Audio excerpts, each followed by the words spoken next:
Na ir dabar kviečiu humoro specialistę Nijolę Celickaitę ir su humoreska Poilsis prie jūros. Prašom, Nijolė.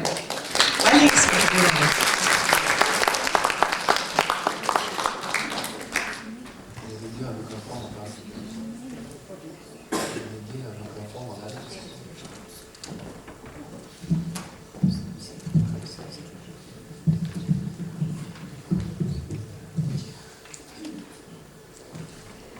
Dievulėliau mano, jau kaip užsinorėjau poilsio prie jūros, jau ką pradėjau pjaut savo juozelį. Sakau, Juozai, kapgi aš dabar be jūros privalau ten būt. Jau taip jam dakirėjau, kad sako, gerai, ar užsakei kambarį? Nu, kągi aš sakau, Dieve, užsakiau, įsimiegausi, ko tu čia plaškais. Nuvažiuojame su Juzole prie jūros. Ajatos, jau žmonių, jau visai nėra, kur mašinas pastatyti ir dar už stovėjimų reikia mokėti. Jau kapstrošna, babelių nėra, kur buvo su papirėliais, kad išnuomoja kambarį. Agi seniau dievoliau, kad dar nebuvau tekėjus, prieš 30 metų Palangoj buvau, tai pilna babiokio buvo, tik eik gyvenk, jos visas patenkintas. A dabar kas lakstau, nerandu kambarę. A Juzolisgi skūpus, dievoliau, niekurgi nematys daugiau negu reikia, iš nevilties. Skambinu savo draugai, sakau, Dieve, retavok tu mane, ba Juzolis prilops. Davė jį man porą telefonų, skambinu. Dievoliau švenčiausias, a kainas, ką man daryt?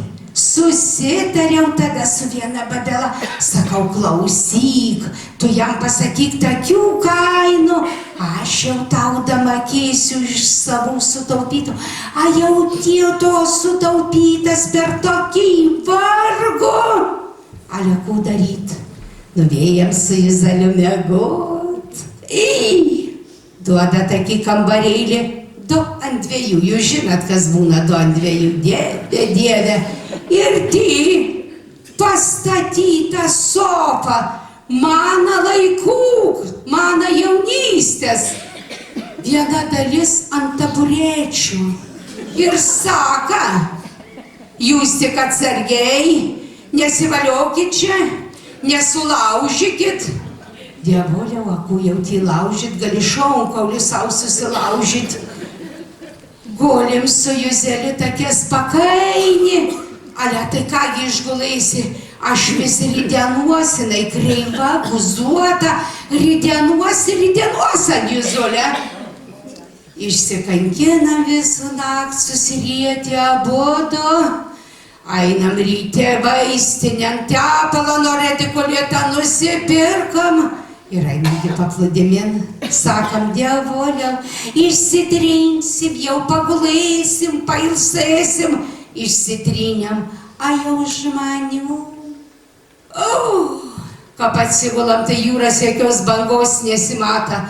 Ir gulėtgi reikia užsimerkus, vieni lipa per kojas, kiti per galvą.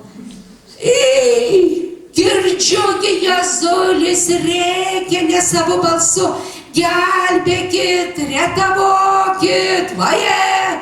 Galvoju, Dieve, kas čia dabar pašokau, matyt, užsnaudus buvau. Agi žiūriu, tokia moteris, stambesnė už mane, guli ant Juzolę. Vajetus, prilaikytų tokie pusnugi vyrai, jaka tempė nuo jo, nutempė. A mano Juzolis sukištas smėlin, tik rankelą mataruoja. Dievuliau, burna pilna smėlio, kad jau žmogus ir išrėkt negali, išsikapščiau aš jį. Nutempiau prie jūros ir kad prausiu. Dievuliau, nuprausiau veidą. Akis, kurią nuploviau, mėlyna. Dievuliau, dievuliau, lūpa mėlyna ištinus. Jėzau, nosis ant šoną. A dantų plokštelas nėra, tik žiopčiau navatėlį. Šventas tu Dieve, raminau, ypatingai įsigandau. Ale susiverčiu ant savi valerijoną bankutį. Nežinau, kas davė, sušelpė žmogus pagailais mani. Dievuliau, vargšas mano Juzelis, važiuojam į polikliniką, jau visas sudirbtas, susuktas, sumindytas. Atį pasirodo, traumuotas žmogus, o už jį dar reikia mokėti. Ale Juzolis jau nereikia. Liežuvį buvo susikandžę su tai paskutinė plokštela. Tylėja. Dieve, susimokėjom, važiuosim namo. O tai kaina vienos dienos prie jūros. A dargi kaimynai įsišaipės, ką būna su to poilsiu.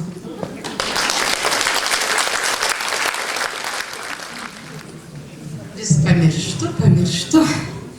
Tai va kokios senmergės svajonės. Sakykit, aš moteris kaip ir nieko, ne? Nu va, girdžiu, kad nieko. O vyro taip ir nesuradau. Pagalvokit.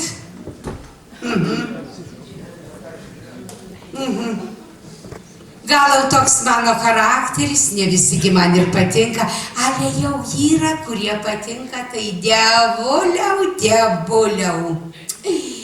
Pradėjau, žinokit, kalbint Joną. Dievuliau, tas Jonas toks fainas vyriškis, visai nieko, ir darbštus, ir turtingas, toks pilvotas.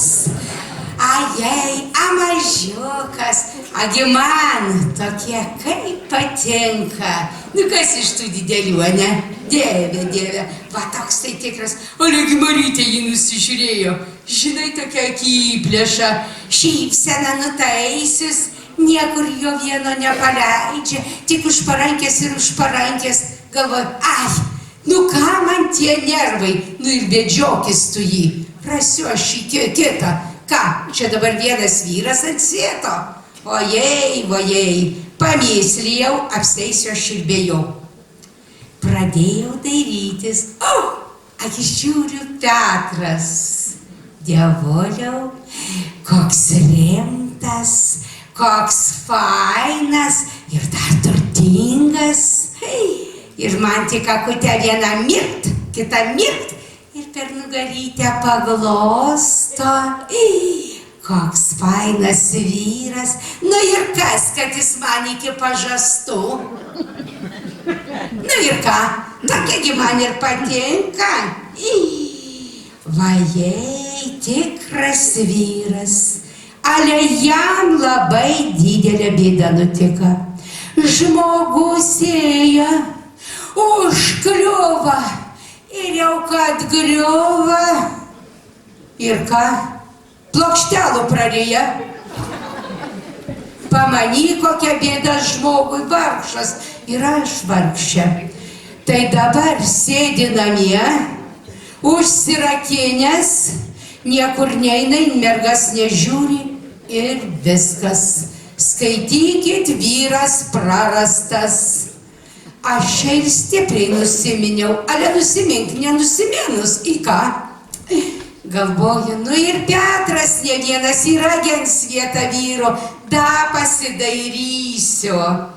Jetus, visai žiūriu nieko Jozelis. Aš ir šipt jam ir krypt, ale Dieve, kokia jo žmona pikta. Sako, eik tu sena šluota, aš tave nupiešiu, jeigu jo zadairysis. Ai, pagalvoju, o dar pas jį ir 5 vaikai. Ką man tas vargas su to Juozu? Taigi ir viskas, ir nėra ir Juoza, ir nėra meilės. A čia kaip laimės. Dievuliaus statybininkų brigada atvažiavo. Ai jau vyrų gražumas. Ir visi laisvi, nei žmonų, nei vaikų.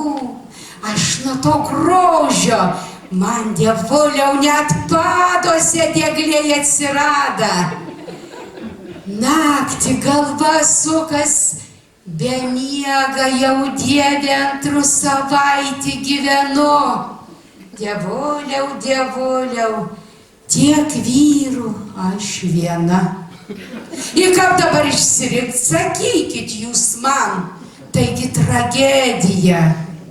Ir rimtų žiūriu, rimtų jau žvaira pasidariau ir pagalvojau, dievulė, nebereikala tu man senos mergos dalę skyriai.